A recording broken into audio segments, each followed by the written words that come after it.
Thank you, Allah, for blessing me with Islam. Thank you, Allah, for blessing me with Islam.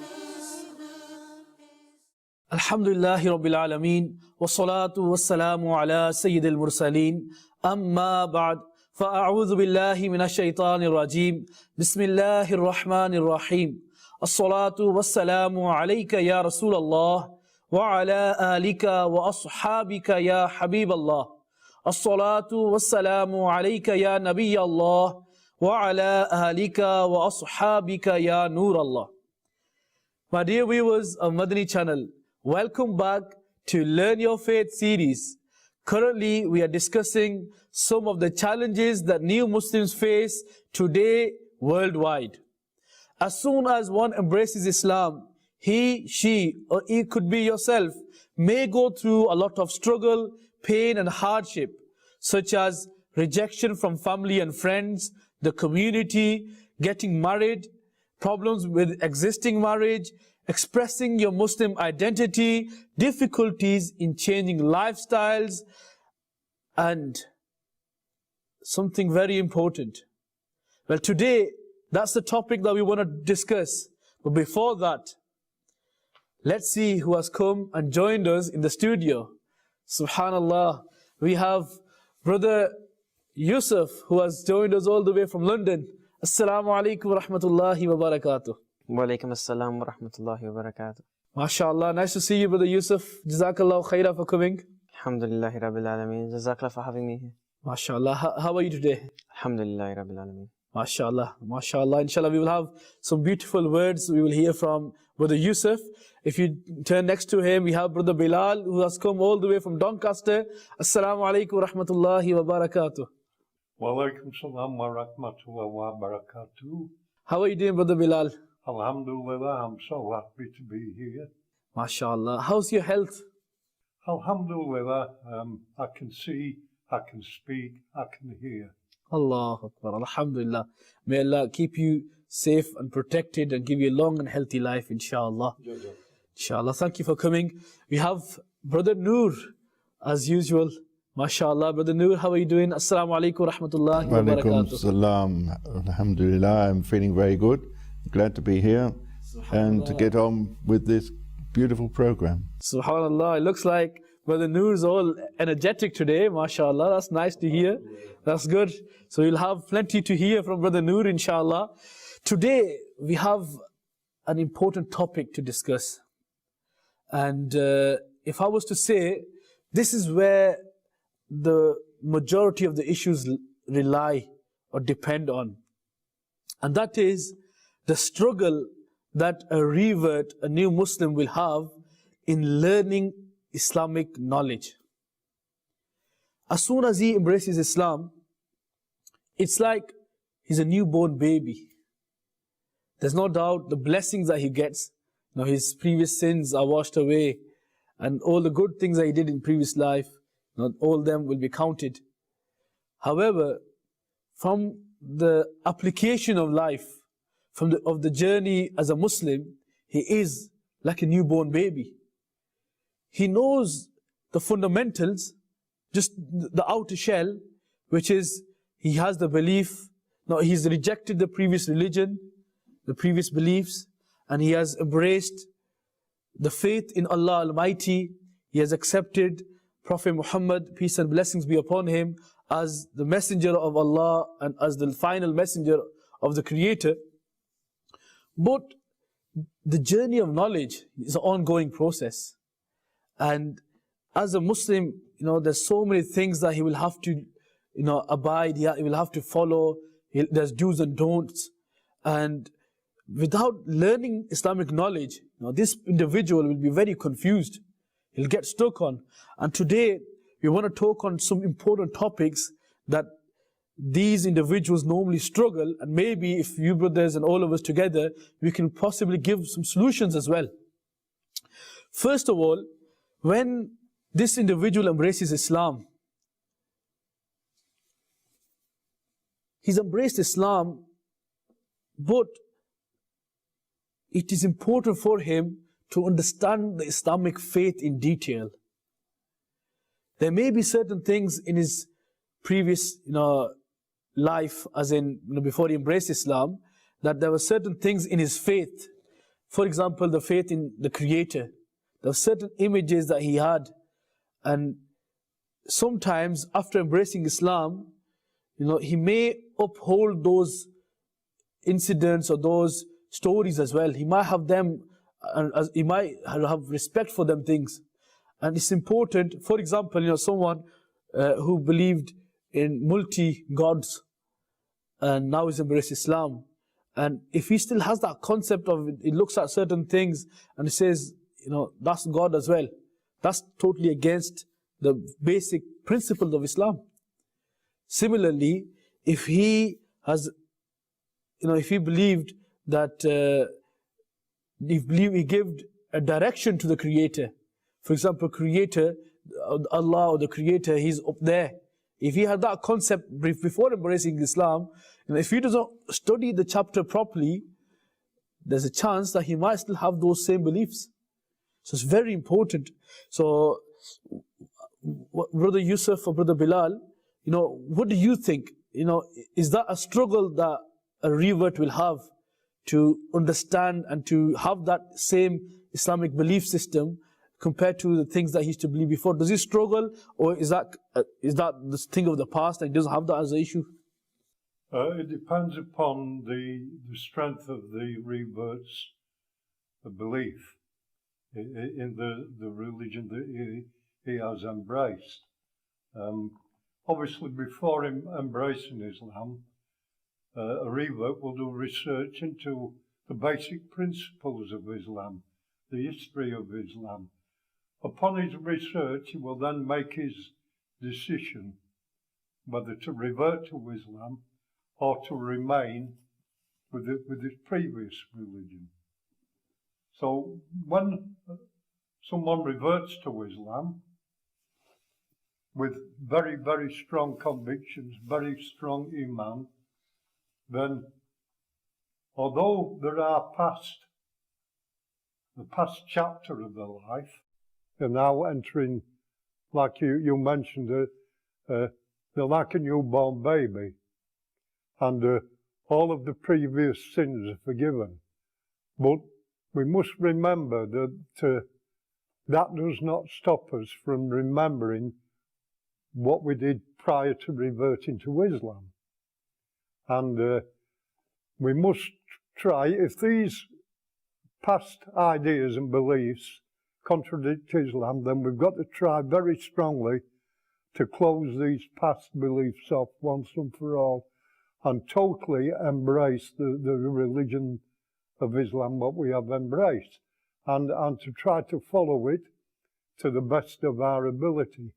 I compare it personally to 2 lives and 2 meals. The 2 meals are, prior to reverting to Islam, we ate off 1 plate with all kinds of food. You then embrace Islam and you're eating off a new plate with a different kind of food. But the food you're eating off is much more nourishing, is much better for you. It's not doing you any harm. So do you want to go back to eating off the old plate? Allahu Akbar. Allahu Akbar. But here, it's important for, all the reverts in particular, or anyone as a Muslim, to learn the fundamental articles of faith. And a lot of times, due to the society we live in, what we read on the news, on the media, whatever we take in as a source of information, if we are not aware of the Islamic beliefs, the articles of faith... Can I interrupt you, please? What? Carry on. The problem, and I think 99% of reverts to Islam will have this problem, is that where they seek their information initially, and the differences of opinion among the scholars, for example, and they will then become in a situation where I think, well, one brother's saying this way, another brother's saying that way, it's going to lead to confusion. My humble advice is to approach the best scholar available, to seek the advice from the best scholar available. And just to slightly edge off the subject, with haram and halal, you know, this is a big issue with new Muslims, not knowing what is haram and what is halal. It's a learning process. But my advice is, if you're doubtful that something is halal, then treat it as haram until you find out absolutely. If in doubt, if you think it's halal, or someone might say, there's a terminology used called a grey area. That means it could be either way. This is especially because, you know, from the previous times that you used to eat that particular food, but you don't know the Islamic ruling regarding that particular food. So in that concept, you know, it's fine that, you know, it's better to avoid it until you have 100% surety that this is permissible, it is halal. Regarding the lifestyle, one brother didn't want to speak to me regarding Islam because he thought I followed the lifestyle as the people that lived in the Western world. And I said to him, I was speaking to him and I said, I believed in sex after marriage. I stopped eating pork because I thought it was impure. I believe that there is one God, but, you know, I didn't even drink alcohol. And he was saying, oh, mashallah, you're almost a Muslim. And I was like, no, I don't believe in religion. I only believe in one God. So there is a lack of understanding of Islam. But when I did take my shahada, and when I was learning, and when I was speaking to my uncle, because he is Muslim, so I was speaking to him, I was speaking to many people, the knowledge came, but I lacked the understanding. And the more knowledge I gained and the more knowledge I gathered, the more understanding I had, and the more understanding I had, the more love for Islam I had.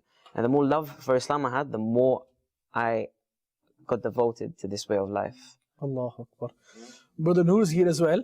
Brother Noor, when someone embraces Islam, how does he struggle to keep those Islamic beliefs intact compared to what he had believed previously?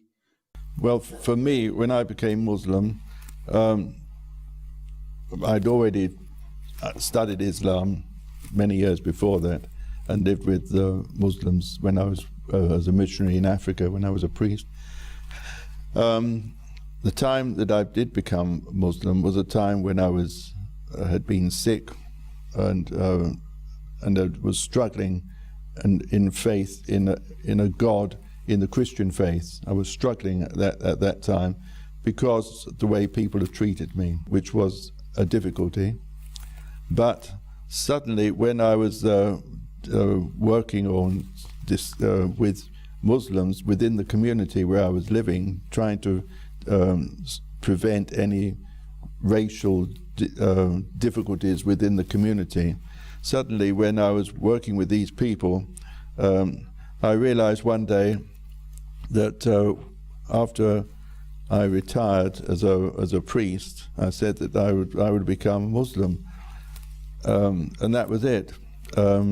It wasn't an experience of getting books out and looking out and seeing comparing one religion with another, anything like that. But it was just a spiritual awareness that this was the God that I would follow, and I felt that this was within my heart, that this is the place, this is the God which should have been there from the very beginning. Sure. And also within the context of prayer, the prayer life I found within Islam, in fact, was quite similar to the way I was praying always, especially, you know, with regarding the community prayers which we have in the Eastern Mass of people crying and people eulogiating and offering and saying the words in praise of Allah and the Blessed Prophet Sallallahu Alaihi Wasallam. The prayer life is part of the way of being Muslim, of being not just a fundamentalist, but a true peaceful Muslim practicing this religion. And that's the way I found that I'd come to accept Islam. And when I was at school, when I was young at school, I was hopeless at any foreign languages. I could never learn any languages when I was at school. But when I was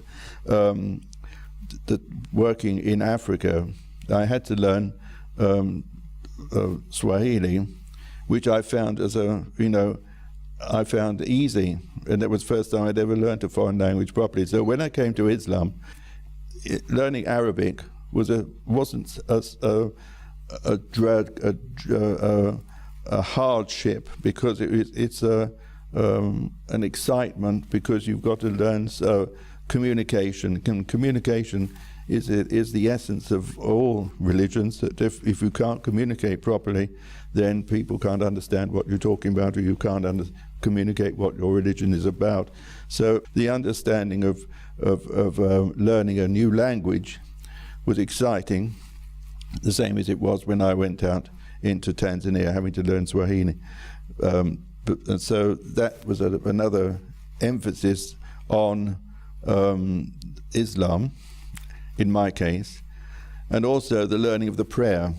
Well, Brother Noor, here, the topic that we wanted to highlight further was that the articles of faith, the belief in Allah Almighty, belief in angels, belief in the prophets and messengers, belief in His divine books, belief in the good and bad destiny is from Allah, believing in the afterlife, there's a life after death, and having the belief of the Day of Judgment. So these things are very important parts, and they are articles, they are the pillars of the Islamic faith. And in the previous chapter of his life, before he embraced Islam, he may have all sorts of concepts in his mind, regarding these, important belief systems.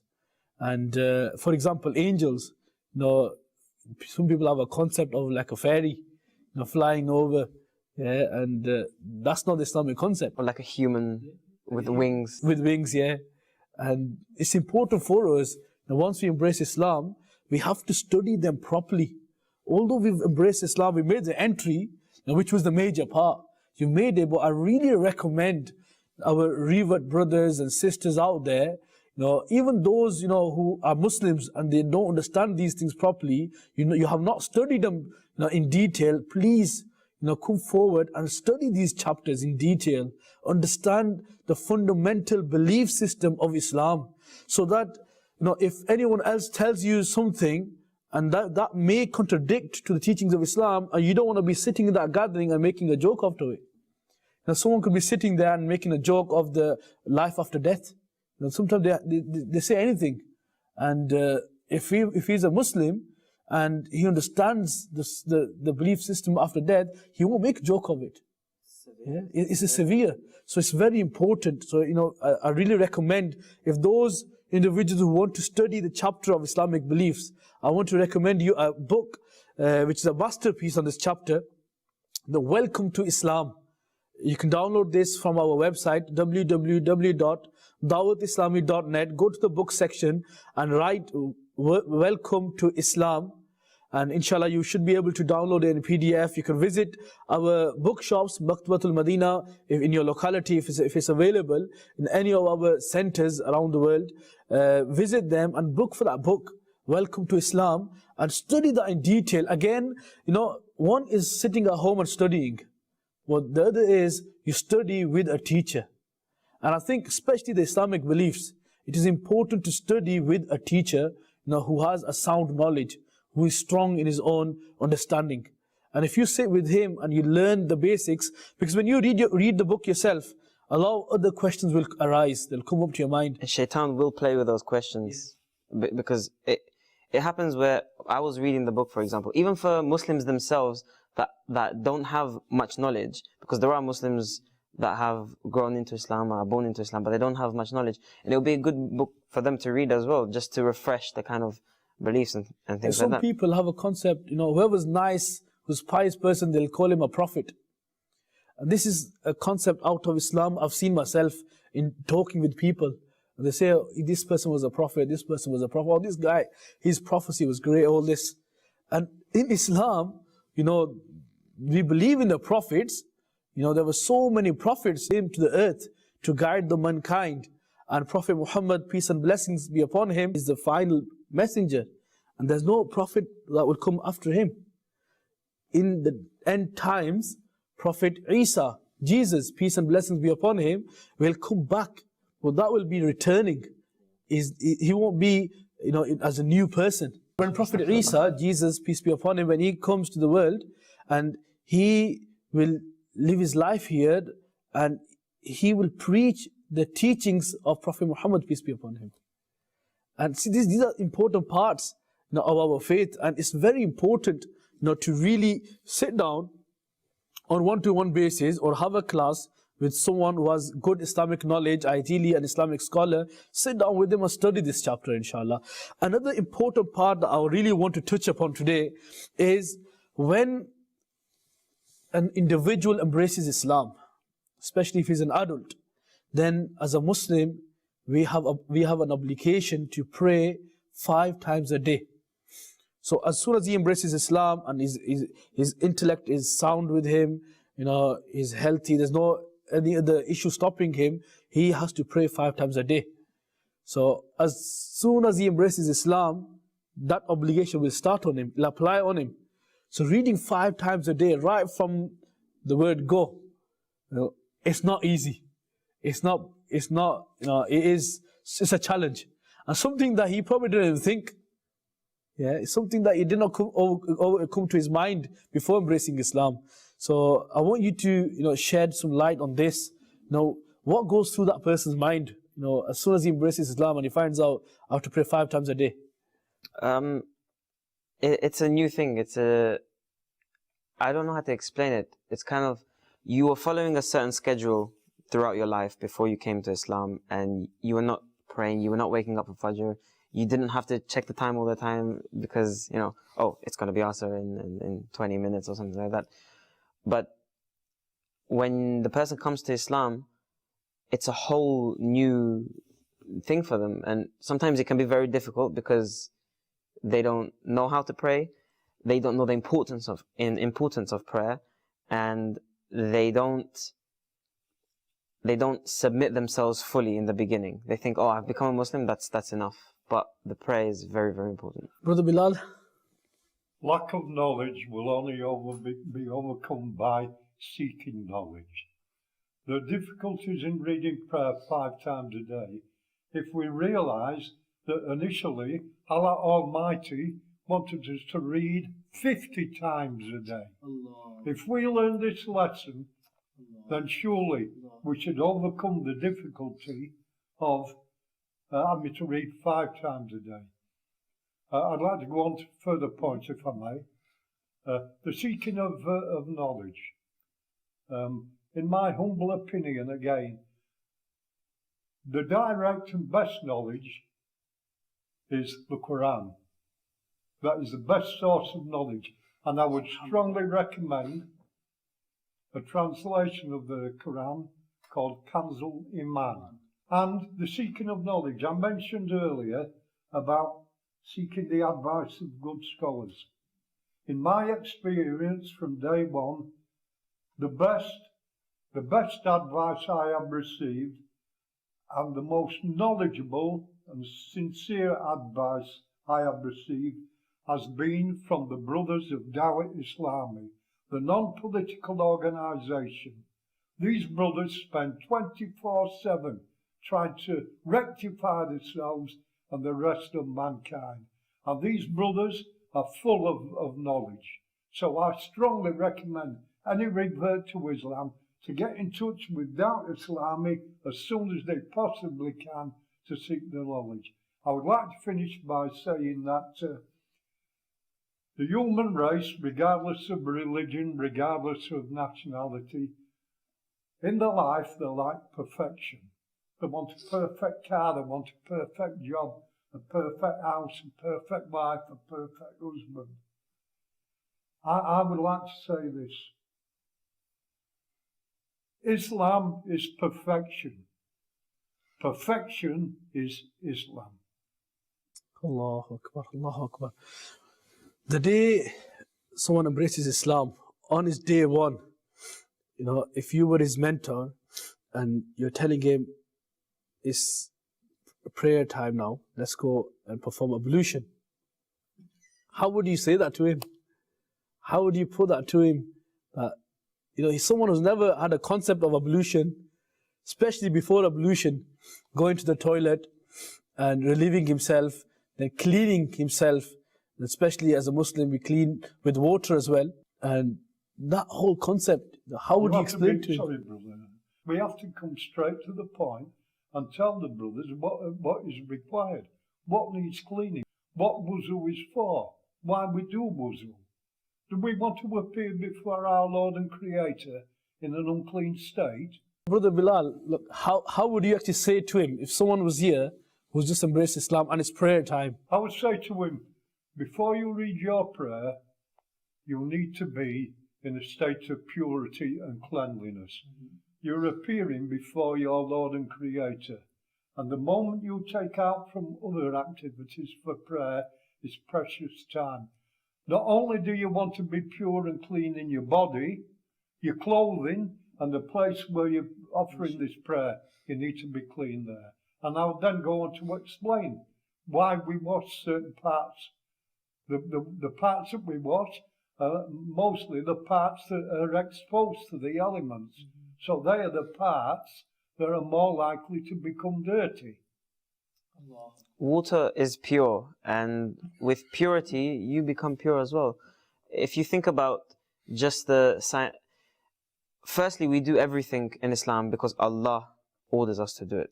That's the only reason that you should think. Brother Yusuf, can you remember the first day you performed ablution? In terms of, before that, in terms of stinger, even before I came to Islam, it was a normal thing for me because I had that idea where you just use paper you wash it off, to clean it off. It doesn't clean off, it stays there. And I had this concept before as well. And I was trying to tell people before I came to Islam as well, you know, you have to wash yourself because there should be a normal, you know, it's purity. But in terms of ablution, I just felt really energized. Subhanallah. I don't know how to explain it. You're using hydrostatic electricity, right, with the water, and you're charging your body. And when you go in front of your Lord and everyone praying at the same time in the world, at set times, everyone praying in one direction, imagine all that energy. You're touching your forehead on the floor, you're grounding that energy after charging yourself. There's not only an element of spirituality in it, not only an element of, which is the first element of following your Lord, because He says you have to purify yourself, but there's an element of science to it as well. SubhanAllah, those beautiful words, the way you put it forward there. I think we are running out of time now. I would really love to all the brothers who are here to share the experience of the first ablution they performed, or any particular ablution they performed, the wudu, before the prayer that they can remember, they want to share with us. And also the first time you had chance to pay a visit to a masjid, you went to a mosque and offered your salah. What did you go through? If Brother Bilal could start this off, inshallah, just 1 or 2 minutes, if you could share your experience. The very first prayer was the Friday prayer.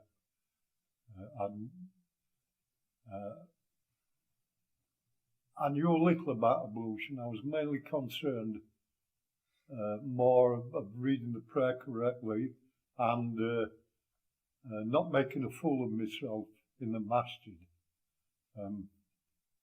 The first instance was ablution was, instead of doing everything 3 times, I think I did everything 6 times to make absolutely sure.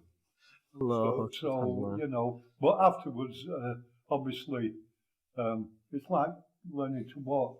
They say the first step is always the most difficult.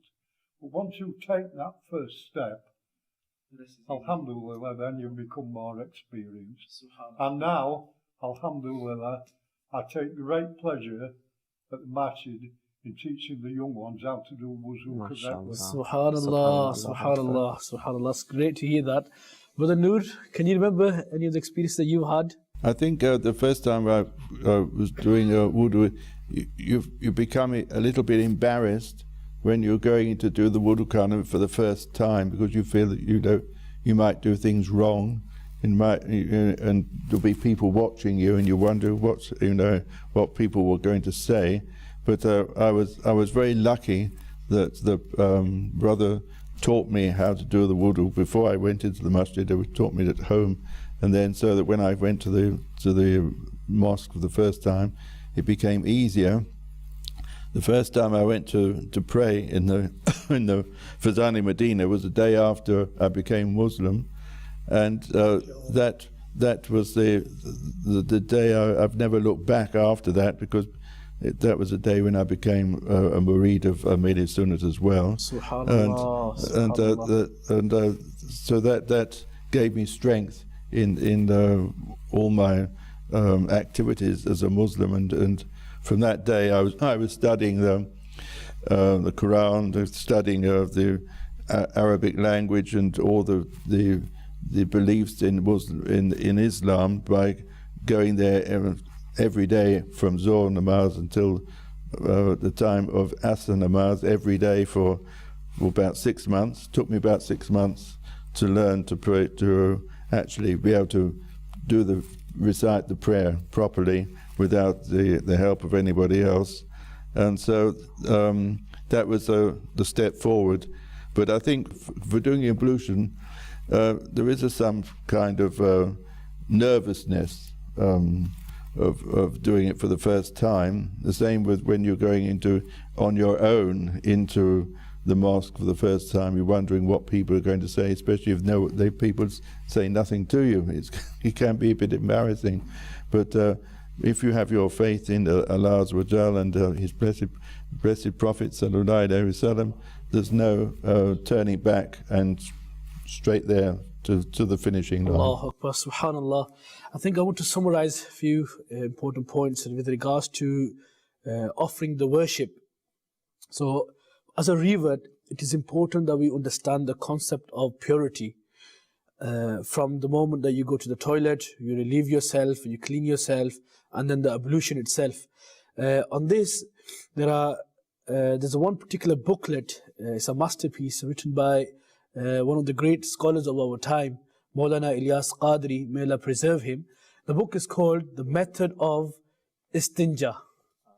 It's before the Salah one, but it's a method of Istinja.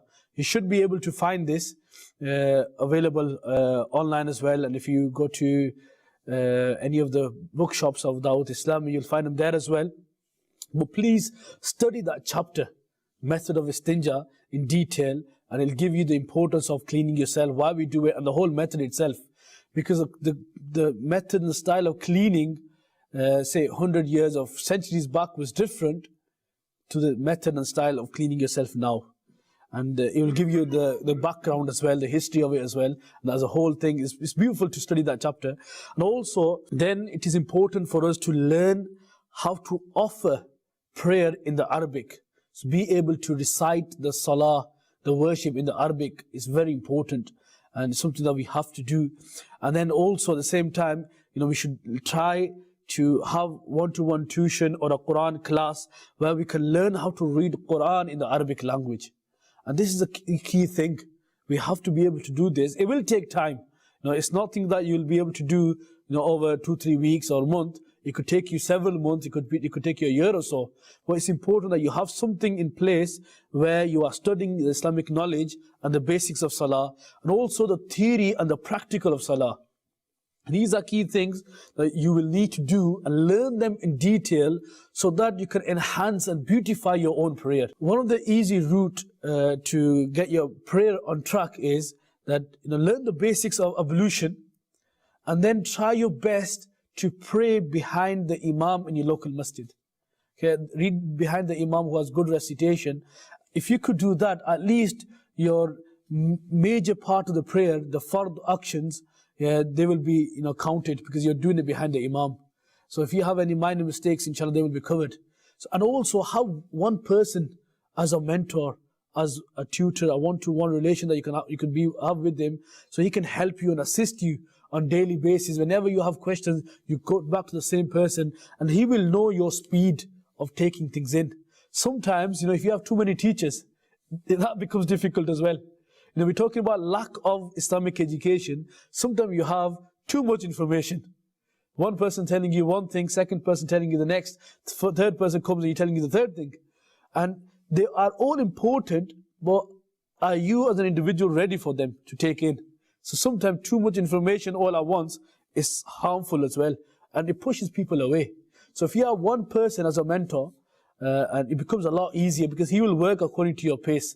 But overall, one thing that we conclude here, that it is essential for all of us to learn the basics of Islam, understand the Islamic belief system, understand the whole chapter of worship, from the moment of purity, the moment of, the timing of the prayers, and then offering the prayer in the Arabic language, and all the way to be able to, pray independently without the help of anyone. If we have that as a goal, inshallah, a lot of things will become easy for us. May Allah accept our coming today. Inshallah, we will continue this chapter, because learning Islamic knowledge and the struggle that a revert has is a huge chapter. And I think, we've just touched upon only few parts here. We will, inshallah, continue this chapter in the next episode. So please keep in touch with us. Come back again, watch our series. It was a pleasure for all of the brothers who came here today. Inshallah, we'll be back again. May Allah keep you safe and protected. Keep well and keep watching Madani channel. Thank you, Allah,